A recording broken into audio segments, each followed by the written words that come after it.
Imagine spending like $1 billion to engineer the absolute perfect piece of enterprise software. Right. A total fortune. Yeah, a massive fortune. You buy these huge server farms, you hire the smartest PhDs on the planet, and you just burn through capital for 2 years straight. Sounds about right for Silicon Valley, honestly. Exactly. Yeah. And then the day you finally finish this masterpiece, your smartest business move is to just give it away for free. Which makes 0 sense on paper. Right. And then you get to sit back and watch the company next door get incredibly rich using your software. While you go bankrupt. Yeah. It is a brutal dynamic. It really is. So, welcome to today's deep dive. Today we are looking at why the American open source AI strategy is currently, bleeding money. Hemorrhaging money, really. Hemorrhaging, yeah. And how that broken foundation is setting up this massive collision between U.S. tech labs, Chinese state-backed initiatives, and the hardware empire of Nvidia. Because we are looking at a scenario where the companies building the foundational infrastructure of the future economy, they might not actually be the ones who survive to see it mature. Which is terrifying. And to explore this, we're pulling from a fascinating YouTube video by Matthew Berman. It's titled, "DeepSeek is a Problem." It is a great breakdown. Really gets into the weeds. It does. But before we get into it, I should give a quick disclaimer. Because this source steps heavily into the geopolitical boxing ring, you know? Oh, absolutely. It tackles U.S. national tech policy versus the strategic goals of the Chinese government, the CCP. And we just want to be clear to you listening, we aren't here to referee or take a political side at all. Right. Our goal is just to impartially report on the economic and geopolitical chessboard that this creator laid out. Exactly. We just want to give you a clear view of the landscape. Because the geopolitical reality is really just the backdrop. The real story here is the math, the incentives, and the sheer amount of capital at play in this global race. Okay, let's unpack this. Before we get into the whole global clash, we have to look at the crater in our own backyard. The U.S. ecosystem. Right. The core premise Berman lays out is that the business model for open source AI in the U.S. is fundamentally broken. And we should clarify what we mean by open source here. Yeah, please do, because we aren't just talking about giving someone API access to a chatbot, right? No. We are talking about releasing the actual model weights, the literal underlying neural network recipe. They put it out there so anyone can download it, fine-tune it, and host it themselves. Which historically was a good thing. Oh, totally. The traditional argument has always been about community hardening. When you release the weights, you instantly get thousands of independent developers probing it. Finding security vulnerabilities and stuff. Exactly. Finding bugs, finding algorithmic efficiencies. The community works collectively to make the model run faster and cheaper. It sounds utopian. It does, but the financial reality of building frontier models today has completely shattered that ideal. Because the upfront cost has just become astronomical. I was thinking about this, and it makes me think of an R&D nightmare. It's like, okay, imagine spending millions to engineer the world's greatest recipe for a cake. Okay, I'm with you. You spend years perfecting the flour ratios, the baking chemistry, all of it, and you finally nail it. But instead of selling the cake, you just publish the recipe online for free. Right. And immediately, a bakery opens up right next door, downloads your recipe, and starts selling slices at a massive premium. And you go bankrupt from the research costs while they get rich purely on execution. Exactly. That is the open source dilemma right now. It's a perfect analogy. An AI lab fronts these massive capital expenditures. They spend months and months utilizing tens of thousands of GPUs just to run the training phase. They bake the model. And those GPUs aren't cheap. No, we're talking hundreds of millions of dollars. But once they release that model open source, competitors snatch it up. They deploy it on their own infrastructure, and they serve inference to enterprise customers. Wait, so they're basically just selling access to the AI's processing power. Exactly.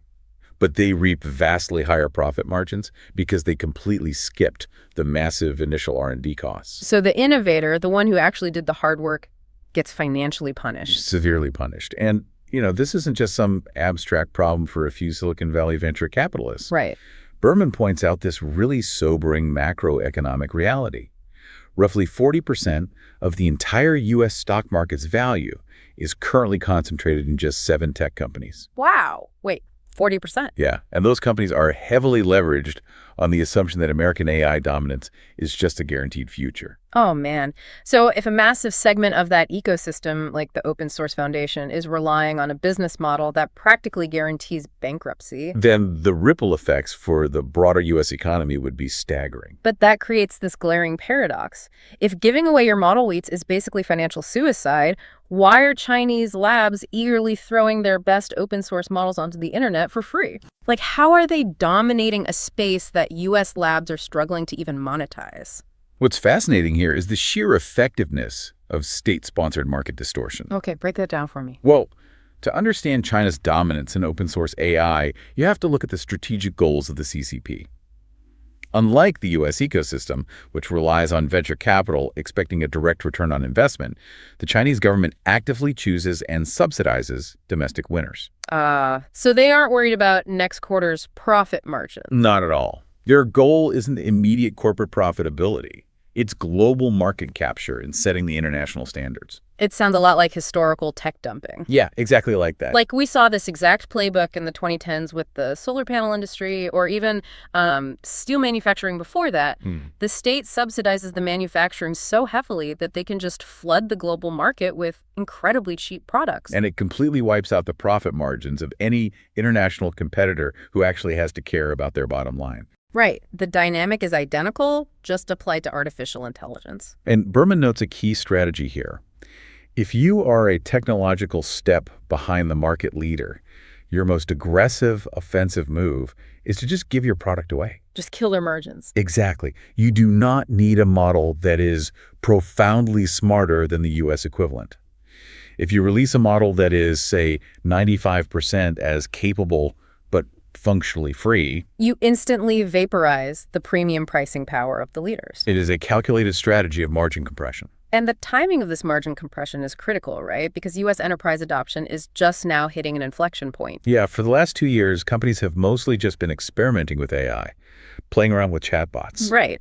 But now CTOs are finally making their long-term infrastructure choices, and they are weighing the cost of proprietary, highly expensive closed models against these heavily subsidized Chinese open source alternatives like DeepSeek. And when those CTOs actually audit their corporate needs, the choice becomes pretty stark. Because they don't actually need the craziest, smartest AI for everything. No, not at all. Berman highlights that 99% of daily business operations, we're talking analyzing spreadsheets, drafting boilerplate code, managing schedules, parsing legal documents. None of that requires frontier scientific intelligence. Exactly. A company doesn't need a theoretical powerhouse capable of solving quantum physics equations just to automate their HR onboarding workflows. Right. If you're a CTO, why would you pay a massive premium for a super genius AI to schedule your meetings when a perfectly capable, virtually free open source model can do it? You wouldn't, especially when that open source model can run entirely on-premise. Oh, right. Keeping all the sensitive corporate data inside your own firewalls, that is huge for big companies. It's a massive draw. But, the real paradigm shift happens when you look at tool integration. Tool integration. Okay, yeah, Berman talked about this. Yeah. The utility of an AI is no longer just about its raw conversational intelligence. It's about what it can actually execute. Berman points to Zapier's MCP service. That stands for Model Context Protocol. It's the perfect example. And what does that do exactly? It allows virtually any AI agent to connect natively to over 8,000 different software applications. Wait, 8,000? That is wild. Yeah.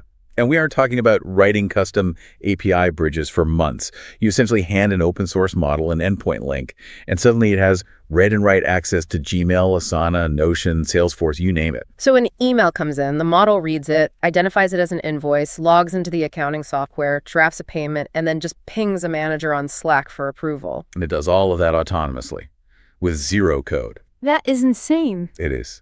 When you give a cheap, quote-unquote, good enough open source model access to 8,000 tools, it functionally behaves like a highly capable employee. Which totally neutralizes the advantage of a massively expensive closed source model because the bottleneck isn't the intelligence anymore. Right. It's software connectivity. And the cheap open source model handles that agentic execution perfectly. So knowing that U.S. enterprises are looking at this incredible value proposition from Chinese models, what is the U.S. tech industry doing to counter this? If open source is dying domestically, Who is left fighting the war? Well, the landscape Berman paints is remarkably barren, honestly. Really? What about Meta? Meta made a massive push a year ago, championing their Llama architecture as the future of open source. But recently, their momentum in releasing bleeding-edge open weights has seemingly stalled. All right, what about OpenAI? I mean, open is literally in their name. Yeah, seemingly ironic at this point. If they understood this economic reality early on, was the name just a bait and switch? It was likely a harsh confrontation with the physics of compute scaling. Once they realized that training these models required literally billions of dollars in hardware and energy, they recognized that an open source business model just couldn't sustain their research. I mean, they did release GPT-OSS, right? They did, but Berman characterizes it strictly as a side quest. It was a nod to goodwill rather than a foundational corporate strategy. Got it. And Anthropic. Anthropic has zero open source presence.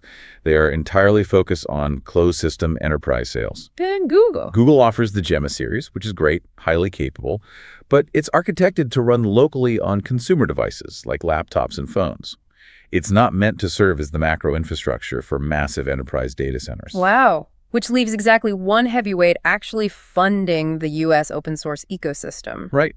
Berman calls them the White Knight. Nvidia. They're reportedly pouring $26 billion into developing open source AI, specifically their Neutron family of models. But wait, calling them a white knight feels incredibly generous, doesn't it? How do you mean? Wait, so the entire U.S. open source ecosystem is basically hanging by a thread, and that thread is just NVIDIA's willingness to lose money on software so they can sell more hardware? Aren't they essentially just an arms dealer funding a proxy war? I mean, from a corporate strategy perspective, it is undeniably mercenary. But it's also brilliant. Because they're uniquely insulated from the open source profit dilemma. Exactly. Remember the R&D problem we discussed earlier, the one where an AI lab goes bankrupt if competitors serve their model? Nvidia operates upstream of that entire conflict. Right. They don't care who serves the model because the cloud providers hosting those models have to buy NVIDIA's silicon to do it. NVIDIA makes money either way. Yep. If the world economy standardizes on an open source model that requires NVIDIA chips for inference, their hardware monopoly is totally secured. Okay, so works for NVIDIA, but my skepticism remains. And your skepticism hits on Berman's exact warning. Relying on a single corporate entity's hardware-funded loss leader strategy is a profoundly fragile foundation for an entire nation's technological strategy. Because if NVIDIA's priorities ever shift, or, if someone builds a better chip, the entire American open source software ecosystem just collapses overnight. It vanishes. So what happens if we just let that collapse happen? If the U.S. just cedes the open source layer to China entirely, what are the actual consequences? Well, the immediate risk is hardware lock-in and standard setting. Currently, stringent U.S. export controls prevent NVIDIA from selling their absolute best training chips to Chinese tech firms. Right, the chip ban. Yes, so this forces Chinese developers to find massive algorithmic unlocks. They have to figure out hyper-efficient ways to train models on vastly inferior hardware. So they're basically being forced to write better, leaner code out of sheer desperation. Exactly. And as they perfect those efficiencies, they will eventually optimize their world-leading open source models to run natively on their own domestically produced Chinese silicon. Oh, wow. I see where this is going. Yeah. If U.S. enterprises become entirely dependent on those specific open source models for their daily operations, the power dynamic completely flips. Eventually, the U.S. might be forced to import AI chips from China just to run the software that powers its own economy. That is a massive national security risk. And beyond the hardware, there's also the cultural black box. Yeah, running an issue, yeah. Because an AI model isn't just a traditional database you can audit line by line. Even if a U.S. enterprise downloads a Chinese open source model and runs it through heavy fine-tuning to try and strip out censorship or alter its alignment, there's no mathematical guarantee they found every hidden bias. Oh, it's impossible to know for sure. The subtle cultural guardrails baked into the initial pre-training phase might silently influence the data analysis and decision-making of American businesses. It is a pervasive, invisible risk. But, and this is crucial, the major U.S. closed-source labs companies like Anthropic and OpenAI, they largely view this entire open-source anxiety as just a distraction. Really? Why? Because they are playing a completely different game with an entirely different finish line. Here's where it gets really interesting. Berman introduces this concept championed by Dario Amodei, the CEO of Anthropic. He calls it the straight shot to AGI. Artificial general intelligence. Exactly. And this argument essentially claims that losing the open source battle is irrelevant, because the only thing that actually matters is being the first lab to build a superintelligence. It is an absolute winner-takes-all philosophy. Totally. It relies on this massive, self-sustaining financial flywheel. So Anthropic builds a highly capable, closed-source coding model. They sell subscriptions to major enterprise clients, generating, let's say, $30 billion in annual recurring revenue. A massive war chest. Right. And they don't just pocket that revenue, they funnel it directly into acquiring geometrically larger compute clusters. So they scale from 10,000 GPUs to 100,000 and eventually to 300,000. They're using today's enterprise revenue to pay the power bill for tomorrow's breakthrough. And this creates a recursive improvement loop. The AI gets smarter, which attracts more enterprise capital, which funds an even larger training run. It's exponential. Yes, and they are betting that this physics-based scaling will eventually trigger a hard takeoff. A threshold where the system achieves artificial superintelligence and its capabilities just explode. And Berman explains the stakes of that hard takeoff. The theory suggests that the first entity to achieve artificial superintelligence essentially solves all downstream problems. Even things like cancer, right? Anything. If you have an intelligence capable of curing diseases, inventing new materials, and designing perfectly optimized corporate strategies in seconds, it simply doesn't matter who built the cheapest open-source calendar assistant back in 2026. Because the AGI renders all previous technological skirmishes totally obsolete. Exactly. It's the Manhattan Project approach to software. You ignore the conventional ground war because you are banking entirely on developing a world-altering superweapon that dictates the terms of the peace. But wait, isn't there a massive fatal flaw in banking a nation's entire economic strategy on a hypothetical scientific breakthrough? Oh, the timeline is the fatal flaw. Nobody actually knows when or even if that hard takeoff will occur. Right. It might be 3 years away or it might be 3 decades away. And this is exactly where the open source threat re-enters the picture. Because if the U.S. loses the open source market to Chinese models in the interim, the economic disruption could completely shatter Anthropic's flywheel. Because the enterprise revenue evaporates. Yes. If every Fortune 500 company cancels their expensive closed-source subscriptions in favor of these free, highly capable open-source models, the U.S. labs lose that $30 billion in recurring revenue. Exactly. And without that massive influx of enterprise capital, they cannot afford the astronomical infrastructure costs required to sustain their straight shot to AGI. The bridge they are building collapses under its own financial weight before they ever reach the other side. Which means we cannot simply cross our fingers and hope the math works out before the capital dries up. We need a sustainable ecosystem today. So looking at Berman's analysis, what actionable maneuvers can the U.S. make right now to stop the bleeding in the open source sector? The first step Berman identifies is a fundamental shift in perspective. Startups and small businesses are the lifeblood of the U.S. economy, and they need support beyond just Nvidia. So the government needs to step in. Yes. The U.S. government needs to stop viewing open source AI as just another software product and start treating it as critical national infrastructure, a public good. Like highways or the power grid. So he suggests aggressive federal intervention, things like federal grants, specific compute quotas allocated for open source AI startups, or deep tax credits and accelerated depreciation schedules. It's all about artificially lowering the barrier to entry so domestic developers can actually afford the R&D costs. The subsidies alone aren't enough, are they? No, you need a guaranteed market, which is why Berman strongly advocates for sovereign procurement guarantees. Meaning the government promises to buy American AI. Right. The U.S. government operates massive, highly sensitive sectors: defense, federal healthcare, national energy grids, internal finance. They need to commit to purchasing and deploying domestically produced open-source models for these systems. Because government contracts provide that reliable, massive revenue floor that venture capital just cannot guarantee. Exactly. It also requires a wake-up call for the broader hardware industry. Nvidia cannot be the only player subsidizing software. So companies like AMD and Intel need to get involved. They have to aggressively replicate Nvidia's playbook. They must start funding the training of high-end open-source models that are specifically optimized to run natively on their own proprietary chips. So to break the monopoly, you have to build your own software moat. Precisely. And on the developer side, Berman argues for a total strategic pivot. Open source startups need to stop trying to build massive, generalized chatbots to compete directly with OpenAI. Because they'll just get crushed on the compute costs. Right. Instead, they need to build vertical application models. So stop trying to build a system that writes poetry and translates French, and instead build a model trained exclusively on biotech data, or exclusively on appellate court rulings. Exactly. If you build the undisputed greatest legal analysis model on Earth, it will be vastly cheaper to train, infinitely more accurate, and an absolute necessity for that specific industry. Specialization is basically the only way for startups to survive margin compression. It is. And finally, Berman stresses the urgent need for defined industry standards early on. Because currently the ecosystem is highly fragmented. Very. Every startup is burning precious capital reinventing data structures and API protocols.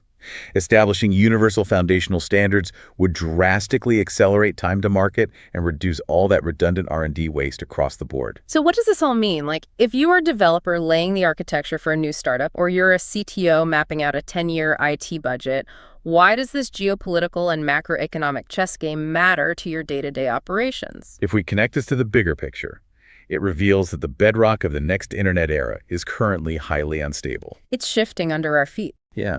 The crisis in the open source business model is not merely a theoretical debate for venture capitalists. The models that achieve dominance over the next 24 months, they will dictate the security standards, the enterprise workflows, and the flow of global capital for a generation. The decisions being made right now determine who owns the operating system of the 21st century. Absolutely. It is a staggering reality when you map it all out. I mean, we traced the fundamental flaw of giving away billion-dollar R&D. We examined how state-subsidized margin compression is flooding the enterprise market. And we looked at Nvidia's self-interested strategy that's basically holding the U.S. ecosystem together. And looming over all of it is the sheer audacity of the closed-source labs, pushing all their chips into the center of the table on the gamble of achieving AGI before the money runs out. It is an incredibly volatile equilibrium, and as Berman highlighted, the recent leaps in capability from models like DeepSeek prove this is not a distant theoretical conflict. No, the disruption is actively deploying right now. Which brings me to a final provocative thought I want to leave you with, building on this massive tension between open and closed systems. Okay, let's hear it. If we look at the ultimate goal of those frontier labs, if someone actually succeeds in their straight shot to AGI, if they build a superintelligence capable of instantly writing, compiling, and deploying any highly specialized vertical model you could ever need entirely on demand. Oh, wow. Does the entire concept of open source versus closed source become completely obsolete overnight? Like, if you have an intelligence that can invent the answer to any problem in milliseconds, do we even need community-driven open source code anymore? Or does human software engineering simply cease to exist? That is the ultimate disruption. I mean, the day AGI is achieved, every economic model we've discussed today is just rewritten from scratch. Something to seriously mull over as you watch these corporate titans maneuver in the coming months. Thank you so much for joining us on this deep dive into the underlying architecture of the AI race. We will catch you next time.